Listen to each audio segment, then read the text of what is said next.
Ak ste používateľom systému GS1 na Slovensku, je potrebné uzavrieť zmluvu o poskytovaní služieb.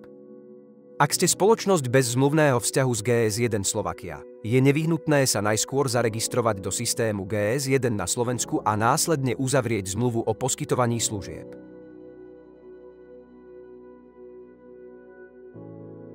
Ak ste používateľom systému GS1 Slovakia a máte účet VEAN Online, v záložke Moje čiarové kódy vo vašom rozsahu čísel kliknite na Pridať výrobok.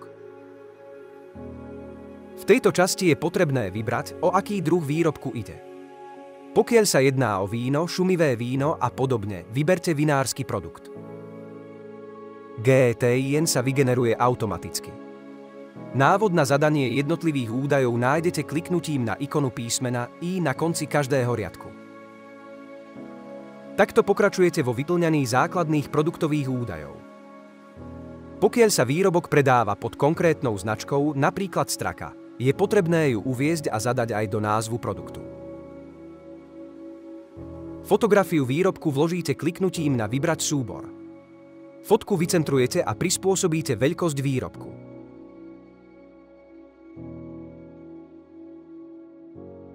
Bližší postup pre pridanie externej fotky z webu nájdete pod ikonou písmena I. Vhodnú kategóriu zvolíte zadaním kľúčového slova do vyhľadávacieho okna. Pokiaľ sa jedná o vinársky výrobok, volíte kategóriu nápoje, alkoholické nápoje, víno a tu vyberiete, či ide o perlivé alebo neperlivé. Jazyk produktových údajov, krajinu pôvodu a cieľový trh vyberáte z predvoleného zoznamu. Do čistého množstva zadávate číselný údaj uvedený na etikete výrobku. Mernú jednotku vyberáte zo zoznamu v samostatnom okne. Logistické údaje nie je potrebné vyplňať, ich vyplnenie je voliteľné. Pri položke Aktívny ponechajte vždy produkt v stave Aktívny. Vyplňanie údajov o vinárskom výrobku nie je povinné.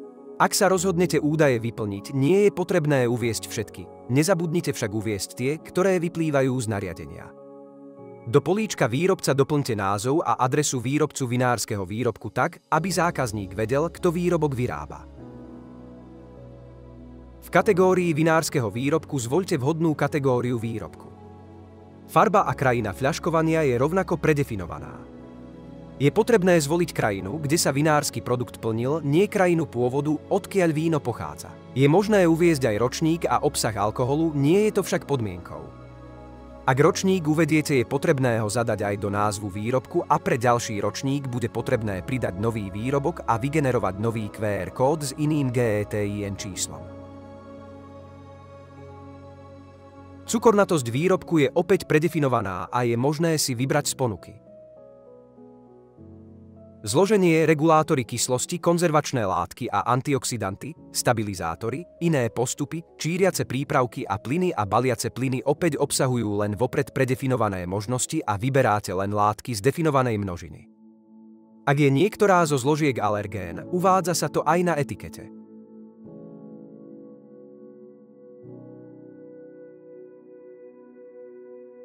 Nakoniec doplníte výživové údaje na 100 ml, ako sú energia, tuky, sacharidy a podobne.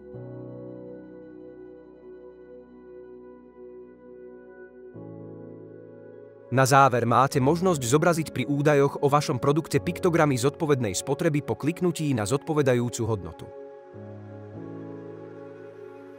Po vyplnení potrebných údajov nezabudnite nakoniec všetko uložiť. Na to, aby ste mohli označovať vaše výrobky QR kódom z GS1 Digital Link.com, je potrebné v sekcii Moje čísla pri danom produkte požiadať o publikáciu.